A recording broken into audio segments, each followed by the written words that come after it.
All right, let's talk about some good news here on the Elias Macko Show. Let's talk about how business tourism in this city, it is booming. Montreal showing strong momentum as the city cements its reputation as a top destination for conferences and professional events. Now, get a load of this. Last year, Montreal hosted nearly 500 business gatherings that drew more than 1 million visitors, generated an estimated $438 million in economic activity for the region. With more on this, let's go to Aurélie de Blois, spokesperson for Tourism Montreal. Aurélie, welcome to the program. Thank you, Elias. Thanks for having me. So let's talk about just how good it is and why is this happening?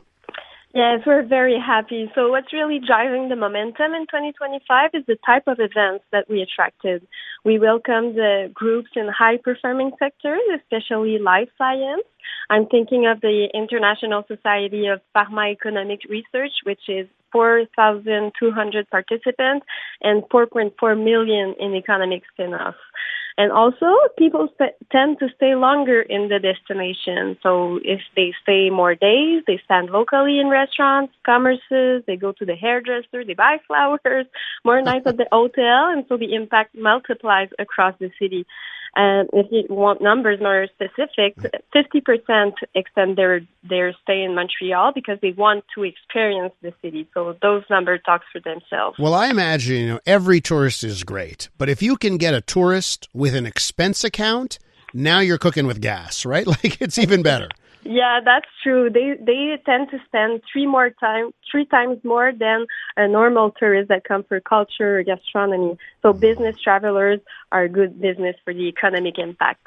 I have to ask you if any of this and the 2025 bump has to do with what's happening south of the border. Because I'm trying to think, especially you mentioned life sciences, that kind of stuff. And if you had plans to do a conference in Boston and now you're skittish on the United States, it seems like Montreal may be the perfect alternative. Do you think the Donald Trump is having an effect here? Of course, it's a normal question, okay? Of course, in this complex global and geopolitical context, the performance suggests resilience because we see our numbers are good. So, but if we go back to January 2025, we were really stressed out. We were full of uncertainty. We were not knowing what was going to be in front of us, but now we're very, very proud of those figures.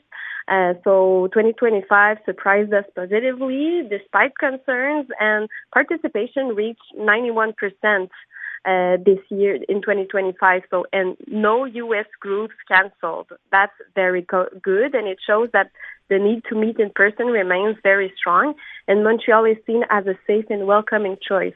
So we've had discussions on this show in the last year on the same front, the conferences that go, a lot of them obviously to the Palais des Congrès. And I've actually had the discussion that our venues are not keeping up. Like, the city's very popular, but we don't have enough of this space that we actually could be bringing more people in if we had bigger and better venues. Is Montreal falling behind when it comes to venues? It is one of the key challenges. To keep moving forward, we have to make sure that our infrastructures keep pace with our success. And we've been talking about the Palais des Congrès since 10 years now. The expansion is essential, not only to offer flexible spaces, but to consolidate Montreal's reputation, as you said, as a leading international convention destination. We are operating in a very competitive environment. There are cities in the U.S. and in Canada, including Vancouver, Halifax, Ottawa, that have already extended or are planning major upgrades. And so Montreal cannot afford to stand still.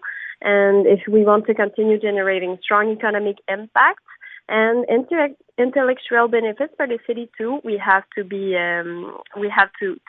to maintain and strengthening the Palais des Congrès. It's absolutely critical. Yes. It seems like the economic case is pretty straightforward. Like, spend X amount of dollars on Palais des Congrès. Here's how much more money we'll bring in. Are you surprised that there's like a dragging of the feet on this front, given, just the economic impacts you outlined before? We understand that governments have other priorities like health, education, but I can tell you today that the partners involved are at the drawing board, working to find ways to move the file forward. Well, priorities there. I mean, just spend another $1 billion on Olympic Stadium. And I'm sorry, I'm giving you my opinion here, but it is pretty interesting, right? The money that some venues get versus an event like Palais de Congrès that is always packed, seemingly with events. Let's look ahead here to 2026. Just give our listeners here your predictions or what you see happening over the course of this next year. Yes, for 2026, the pipeline is very strong. We're very happy with over 100,000 hotel room nights already secured and more than 100 million confirmed in the future economic impact. And for 2026 alone, Tourism Montreal already has more than 200 events confirmed. For example, there's the Salon International de l'Alimentation, which is 20,000 participants and 14 million in spin-off. That's a lot. And there's also the annual meeting of American Society of Human Genetics with 6,000 participants. So this tells us that we're not only seeing a short-term rebound, but sustainable growth. Do we have enough hotels to handle all these people? Well, the number of nights is calculated depending on the number of days that they stay. So in Montreal, we have about 20,000 hotel rooms. So if there is one event with 6,000 participants, they can stay all the nights in Montreal. Yes, we have enough of hotel rooms. Aurélie, listen, I'm happy to deliver good news when it comes to this city, and thanks for being a part of that. Appreciate it. Thank you very much. Have a good day. You too. That's Aurélie de Blois, spokesperson for Tourism Montreal. And it is very interesting to see the number of big conferences that are making decisions as to going to a major U.S. city or going to Montreal, and they're picking the latter. I will take it any day of the week. When we return on the Elias Macko Show, perhaps you are driving right now in your car, and right in front of you, there is a vehicle. I'm Dylan Playfair. And I'm Tyler Smith. We're putting loneliness in the penalty box by talking to some of our favorite athletes about the importance of friendship. This is Bromance. Bromance is brought to you by Charm Diamond Centers, proudly Canadian-owned and operated. Charm has been part of your love stories and bromances for over 50 years. And you can find Bromance on the iHeartRadio network or wherever you get your podcasts.